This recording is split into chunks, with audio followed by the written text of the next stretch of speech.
नमस्कार। आज हम स्टार्ट करेंगे BSc part third, paper third, और उसमें हम फोटोकेमिस्ट्री का लेक्चर थर्ड देखेंगे, जिसमें हम बीयर्स लॉ, लैम्बर्ट्स लॉ ये सब देखेंगे।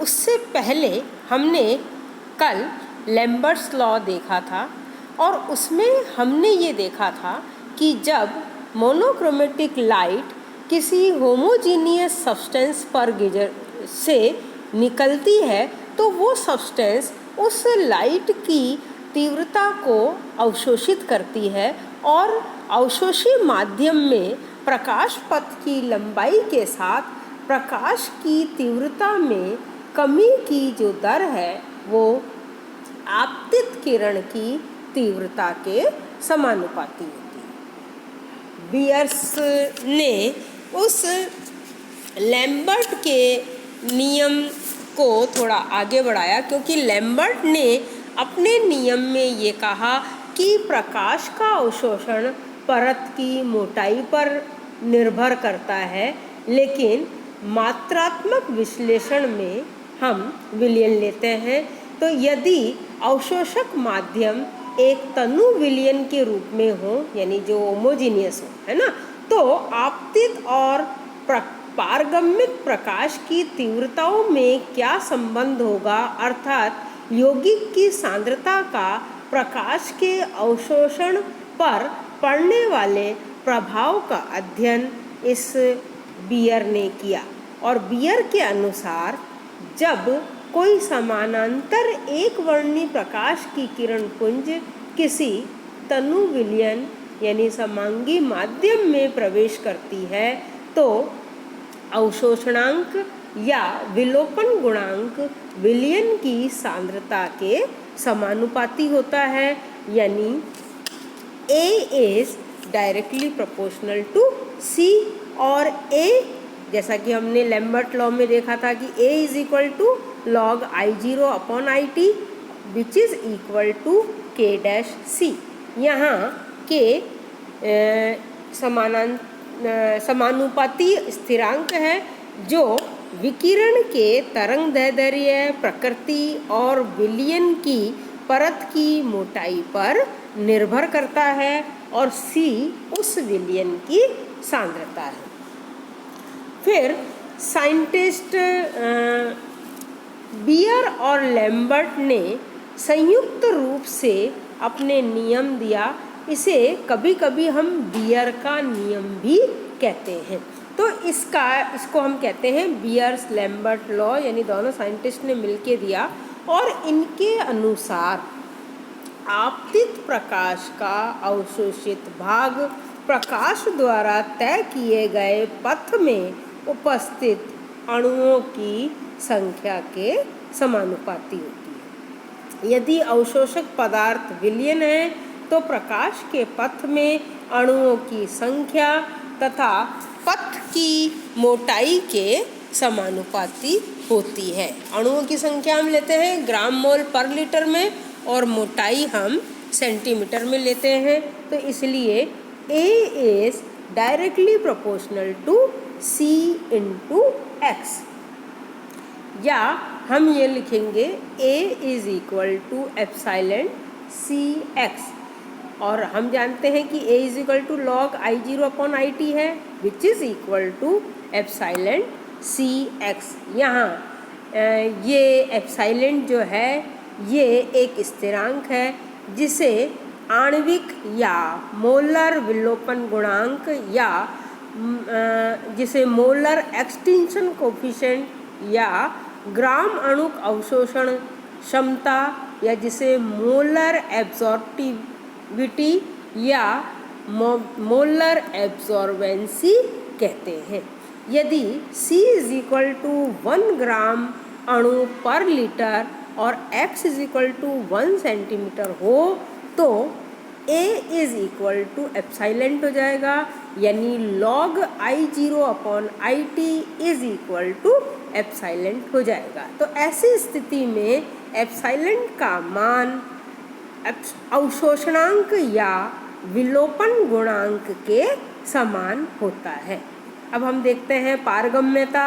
पारगम्यता क्या है, ये अवशोषणांक A, पारगम्यता T और मोलर अवशोषण गुणांक में ये रिलेशन है, जिसे आप देखिए ऊपर हमने निकाला था A is equal to epsilon C X और is equal to log I0 upon IT और is equal to log 1 upon T.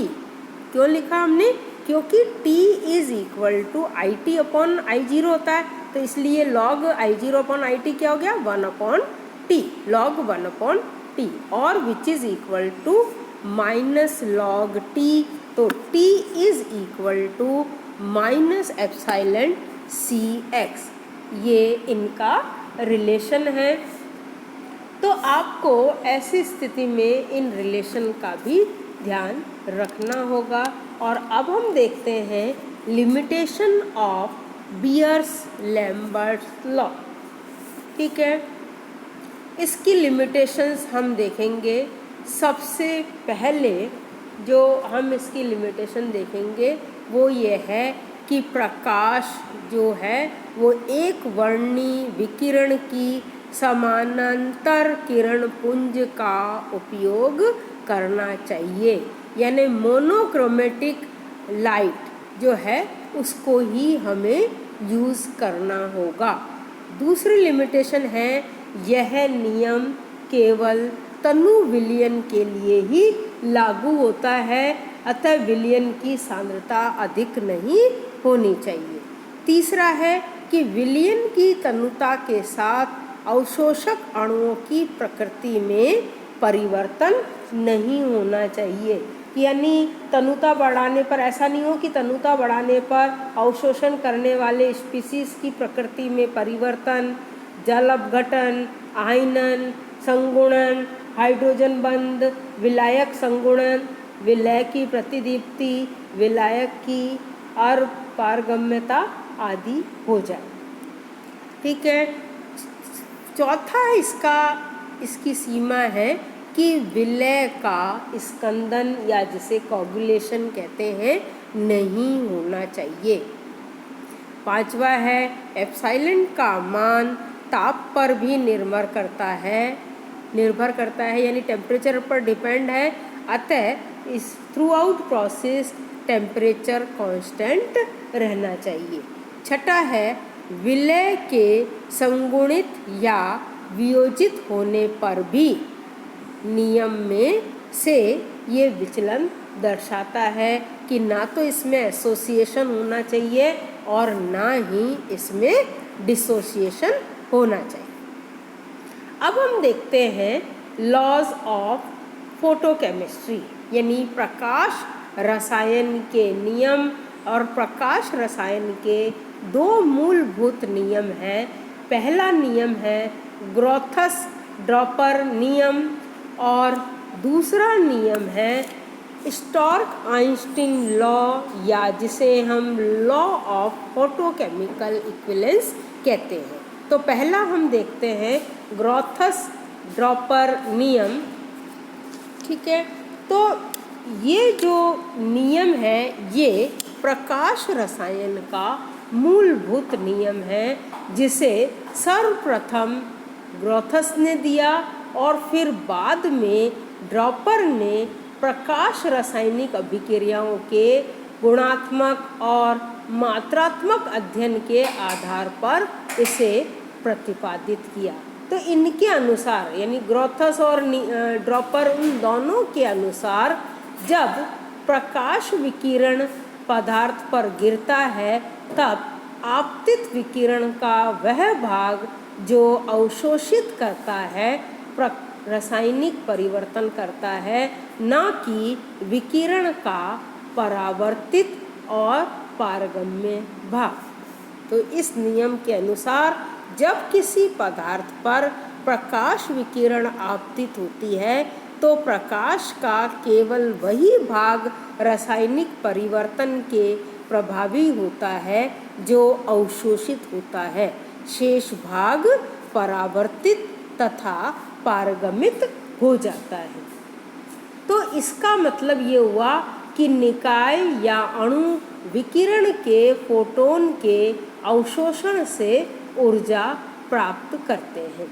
ये हमेशा ये ध्यान रखना कि ये आवश्यक नहीं है कि अवशोषित प्रकाश विकिरण से सदैव रासायनिक अभिक्रिया घटित हो। कई बार अवशोषित प्रकाश से कोई रासायनिक अभिक्रिया घटित नहीं होती है। उसका एग्जाम्पल है जैसे पोटेशियम डाइक्रोमेट का विलयन विकिरण के एक भाग का तो अवशोषण करता है, लेकिन इसमें रासायनिक परिवर्तन नहीं होता है। तो ऐसी अवस्था में जो ये अवशोषित विकिरण है वो ऊर्जा, अवशोषित विकिरण जो भाग है वो ऊर्जा या तो अवशोषित अणुओं की गतिज ऊर्जा को बढ़ा देती है, जिससे ऊष्मीय ऊर्जा या भिन्न तरंग दैर्ध्य विकिरण के रूप में मुक्त होती है।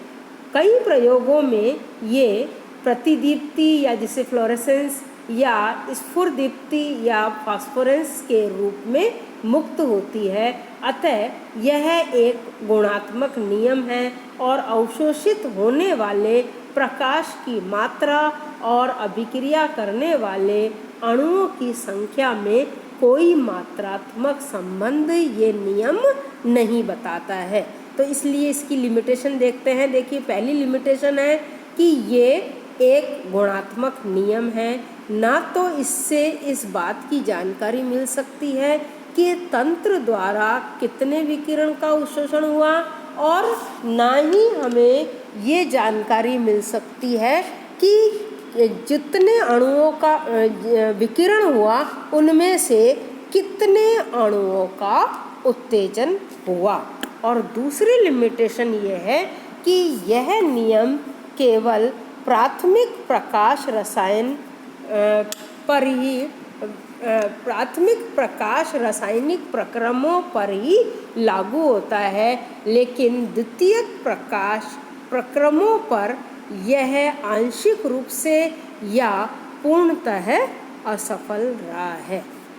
तो ये लिमिटेशंस आपको इसकी ध्यान में रखनी है कि ये दूसरी लिमिटेशन मैं फिर से बोलती हूँ, यह नियम केवल प्राथमिक प्रकाश रासायनिक प्रक्रमों पर लागू होता है, लेकिन द्वितीयक प्रक्रमों पर यह आंशिक रूप से या पूर्णतः असफल रहा।